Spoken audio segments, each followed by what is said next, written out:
وقت تیزی سے گزرتا جا رہا تھا اور 4 سالوں کے بعد یعنی 1621 میں مغل شہنشاہ اچانک چل بسے۔ شاہ جہاں جو پہلے ہی مغل امپائر میں خاصا فیمس ہو چکا تھا اور جو شہنشاہ کا چہیتا بیٹا بھی تھا، 1628 میں یعنی باپ کی موت کے 7 سالوں بعد اس نے شہنشاہ کی گدی سنبھال لی۔ پوری مغلیہ سلطنت اپنے نئے شہنشاہ سے بے حد خوش نظر آتی تھی۔ یہ وہ پیریڈ تھا جب مغل امپائر اپنے پورے عروج پر تھی، یعنی پورے انڈیا پاکستان کے ساتھ ساتھ افغانستان کے بھی کئی حصوں میں مغلیہ سلطنت کا راج ہوا کرتا تھا۔ سارے فیصلے شاہ جہاں خود کرتا تھا، جبکہ ممتاز محل پیچھے رہ کر شاہ جہاں کو مشورے دیا کرتی تھی۔ لیکن کسی کو بھی اس بات کا علم نہیں تھا کہ یہ خوشیاں عنقریب ماتم میں بدلنے والی ہیں۔ گدی سنبھالے ابھی 1 ہی سال گزرا تھا کہ ایک بار پھر سے مغل امپائر کو دشمنوں کا سامنا کرنا پڑا۔ اگلے 2 سال جنگ چلتی رہی اور شاہ جہاں کو اس جنگ میں بھی بھرپور کامیابی نصیب ہوئی۔ لیکن شاہ جہاں ابھی اس کامیابی کا جشن مناتے کہ ان کو ایک افسوسناک خبر سے آگاہ کیا گیا۔ ممتاز محل جو کہ شاہ جہاں کے 14ویں بچے کو جنم دے رہی تھی، اس کی حالت بگڑ گئی اور 17 جون سن 1631 کو وہ نہ چاہتے ہوئے بھی اس دنیا سے چل بسی۔ پوری مغلیہ سلطنت کا جشن دیکھتے ہی دیکھتے ماتم میں بدل گیا۔ یہ خبر جو شاہ جہاں پر آگ بن کر گری تھی، اس نے تو جیسے ان کی دنیا ہی ختم کر ڈالی۔ شاہ جہاں کی سب سے پہلی محبت اور ان کی سب سے عزیز بیوی ممتاز محل اس دنیا سے رخصت ہو چکی تھی۔ کہا جاتا ہے کہ اس غم کی پرچائی نے شاہ جہاں کو کالے اندھیروں میں دھکیل دیا تھا۔ اگلے 8 دنوں تک انہوں نے کچھ نہیں کھایا اور اگلے 2 سالوں تک نہ کوئی موسیقی سنی اور نہ ہی پرفیوم لگایا۔ ممتاز محل نے مرنے سے پہلے ایک آخری خواہش کی تھی۔ وہ چاہتی تھیں کہ ان کی قبر دنیا کے سب سے خوبصورت مقبرے میں بنائی جائے۔ اس ٹاسک کو اور ممتاز محل کی آخری خواہش کو پورا کرنے کے لیے شاہ جہاں نے اپنی ساری دولت اور پوری زندگی وقف کرنے کا ارادہ کر لیا۔ ممتاز کے گزرنے کے 6 ماہ بعد یعنی 1632 میں ہی تاج محل کی کنسٹرکشن کا کام شروع کر دیا گیا۔ قریب 20,000 سے بھی زیادہ مزدور، پتھر تراش اور کاریگروں کو پوری سلطنت سے اکٹھا کیا گیا۔ لشکروں کے لشکر شاہ جہاں کے حکم پر آگرہ بلوا لیے گئے تھے۔ کیونکہ ممتاز کی قبر یمنا ریور کے برابر میں موجود تھی، اسی وجہ سے اس جگہ پر دنیا کی سب سے خوبصورت بلڈنگ بنانا کافی مشکل ٹاسک تھا۔ ریور کے کنارے زمین کافی سافٹ ہوتی ہے اور اگر یہاں کھدائی کا کام کیا گیا تو پانی کا بہاؤ تاج محل کی فاؤنڈیشن کو بھی نقصان پہنچا سکتا تھا۔ اس مسئلے سے نمٹنے کے لیے مغل انجینئرز نے یہاں سب سے پہلے زمین کے اندر کئی کنویں کھدوانا شروع کیے۔ مزدور یہ کنویں تب تک کھودتے رہتے جب تک خشک زمین نظر نہ آ جاتی تھی۔ ان کنووں کو پتھروں اور گارے سے بھرا گیا اور پھر اس کے اوپر پتھروں کے بڑے بڑے کالمز کھڑے کیے گئے۔ اس سارے کام کو انجام دینے کے لیے مزدوروں کے ساتھ ساتھ ہاتھیوں کی ایک بہت بڑی فوج کو بھی استعمال کیا گیا۔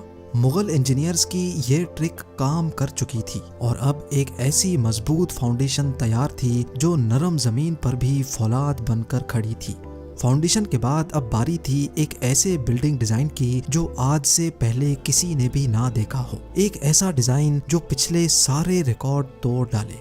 تاج محل کے ڈیزائن کا آئیڈیا شاہ جہاں نے اپنے باپ دادا کے مقبروں سے لیا تھا۔ باپ کے مقبرے سے میناروں کا آئیڈیا لیا گیا، دادا کے مقبرے سے بلڈنگ کور کا آئیڈیا لیا اور اپنے انکل کے مقبرے سے ڈوم کا آئیڈیا لیا تھا۔ اور جب ان سب کو کمبائن کیا گیا تو ایک شاندار اور عالی شان ڈیزائن ابھر کر سامنے آیا۔ بلڈنگ کے اسٹرکچر کو بنانے کے لیے لاکھوں نہیں کروڑوں اینٹیں موقع پر ہی بیک کی گئیں۔ یہ سب اتنا آسان نہیں تھا اور اس میں لا تعداد پیسے بھی بہائے جا رہے تھے۔ ہر گزرتے دن شاہی خزانہ تیزی سے خالی ہوتا جا رہا تھا، لیکن شاہ جہاں کو کسی چیز کی پرواہ نہیں تھی، بس ان کو یہ کام ہر قیمت پر کمپلیٹ کرنا تھا۔ کہا جاتا ہے کہ تاج محل کی کنسٹرکشن میں اتنے زیادہ لوگ لگائے گئے تھے کہ ان کی وجہ سے آس پاس کے علاقوں میں کھانا پینا ختم ہو گیا تھا۔ 20,000 مزدوروں اور کاریگروں کی ڈیمانڈ پوری کرنے کے لیے شاہ جہاں نے آس پاس کے تمام علاقوں سے اناج آگرہ منگا لیا تھا۔ کئی سالوں کی محنت کے بعد بلڈنگ کا اسٹرکچر کمپلیٹ ہو چکا تھا اور اب باری تھی اس کو سنگ مرمر سے سجانے کی۔ یہ سنگ مرمر آگرہ سے 400 کلومیٹر دور راجستھان سے منگایا جانا تھا، کیونکہ یہاں کا مکرانہ ماربل آج تک دنیا کا فائنسٹ ماربل مانا جاتا ہے۔ شاہ جہاں نے تاج محل کے لیے پورا مکرانہ ماربل ریزرو کر لیا تھا، یعنی جب تک تاج محل کی ڈیمانڈ پوری نہیں ہو پائے گی تب تک کسی کو بھی یہ ماربل خریدنے کی اجازت نہیں تھی۔ 1000 ہاتھیوں کی مدد سے ہزاروں ٹن وزنی ماربل راجستھان سے آگرہ منگایا گیا۔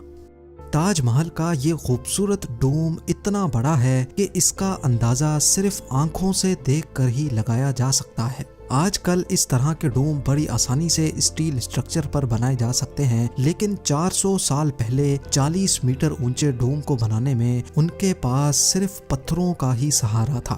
اس ڈوم کو بنانے میں مغل انجینئرز نے جو اسٹریس کیلکولیشن کی تھی اس کی آج کے انجینئرز بھی بہت تعریف کرتے ہیں۔ تاج محل کی فنیشنگ کے لیے اس کو پیٹرا ڈورا یا پرچن کاری سے ڈیکوریٹ کیا جانا تھا۔ پیٹرا ڈورا ایک ایسی کلاکاری کو کہا جاتا ہے جس میں قیمتی پتھر کو ماربل کے اندر تراش کر لگایا جاتا ہے۔ ماربل کو بڑی مہارت اور باریکی سے قیمتی پتھر کی شیپ کے حساب سے تراشا جاتا ہے اور پھر اس میں پتھر کو گلو کے ذریعے چپکایا جاتا ہے۔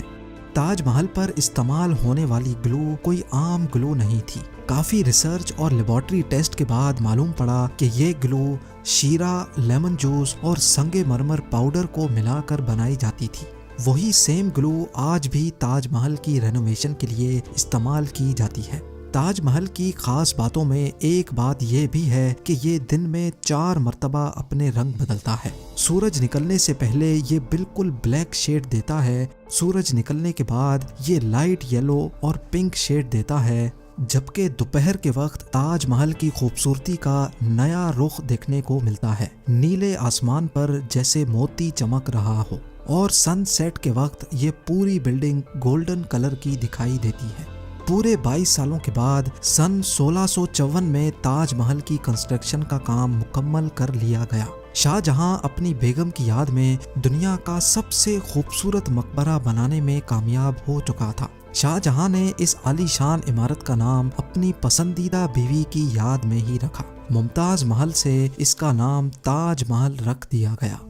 ہر سال شاہ جہاں ممتاز کی برسی پر یمنا ریور کے ذریعے تاج محل پر جایا کرتے تھے۔ یہ تاج محل کی ایسی انٹرنس تھی جس کو صرف شاہی خاندان کے لیے ہی بنایا گیا تھا۔ اس انٹرنس کی دیواروں پر دلکش نقاشی کا کام کیا گیا تھا جو شاید صرف شاہی آنکھوں کے دیکھنے کے لیے ہی کیا گیا تھا۔